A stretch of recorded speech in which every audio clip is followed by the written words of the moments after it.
आज बात हो रही है कास्ट सेंसस की। कास्ट सेंसस की डिमांड पिछले कई महीनों से या कह सकते हैं कई वर्षों से की जा रही है। याद रखिएगा, लास्ट जो हमारा कास्ट सेंसस हुआ था वो अंग्रेजों के समय में हुआ था 1931 में। अब ये 1931 में जो कास्ट सेंसस हुआ उसमें करीब करीब आपका 4137 जातियों की गणना की गई थी। लेकिन मैं आपको बताता चलूं कि आजादी के बाद इस कास्ट सेंसस को रोक दिया गया और एक यूनाइटेड भारत के निर्माण का प्रयास शुरुआत किया गया, जो निश्चित तौर पर कास्ट, धर्म इत्यादि सारी कह सकते हैं लिमिटेशन से बाहर था। अब यहां पर वर्तमान समय में फिर से 2011 के सेंसस में कास्ट की गणना की गई, लेकिन इसका डाटा रिलीज नहीं किया जा सका। इसी को देखते हुए 2015 में कर्नाटक सरकार ने भी यह गणना करवाई। उसके बाद 2023 में भी बिहार में भी इस प्रकार की गणना की गई। लेकिन सवाल यहां पर वही है कि कास्ट सेंसस के डाटे को कैसे यूज करेगी हमारी सरकारें, साथ में इसका भारत के ऊपर पूरा का पूरा प्रभाव क्या होगा।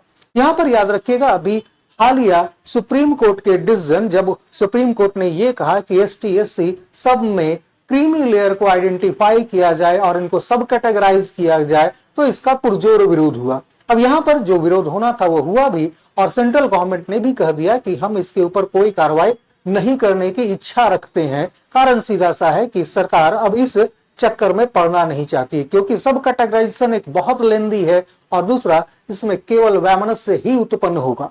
उसी प्रकार से कास्ट सेंसस की जो डिमांड की जा रही है, यहां पर भी संभावना इसी प्रकार की है कि कहीं वैमनस्य जरूरत से ज्यादा न बढ़ जाए या लोग अपनी सीमा रेखा को लांघ न जाए।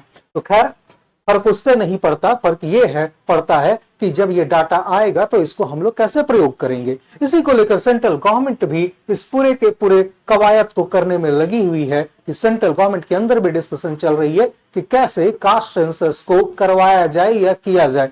क्योंकि याद रखिएगा, सेंसस में जो डाटा आता है वो पॉलिसी के निर्माण में आगे प्रयोग होता है। तो यहां पर याद रखिएगा, इस प्रकार से ये पूरे के पूरे डाटा का प्रयोग किया जा सकता है। अब इसका अच्छा प्रयोग होगा, बुरा प्रयोग होगा, ये हमारे ऊपर निर्भर करता है कि हम इसे अपने देश को मजबूत करने में कैसे प्रयोग कर सके। यहां पर याद रखिएगा, जब डाटा इस प्रकार का आता है कि प्रत्येक कास्ट के कितने लोग हैं, तो यहां पर निश्चित तौर पर समीक्षा हो जाएगी 75 सालों में हम लोगों ने क्या किया है, कैसे किया है। लेकिन सवाल यह भी उठता है कि अगर पॉपुलेशन के आधार पर निर्णय होने लगेगा तो समस्याएं क्या बढ़ नहीं जाएंगी। तो सवाल यहां पर यही सारे के सारे हैं। तो चलिए मिलते हैं अगले वीडियो में, लेकिन यक्ष प्रश्न यह भी अभी हमारे सामने है।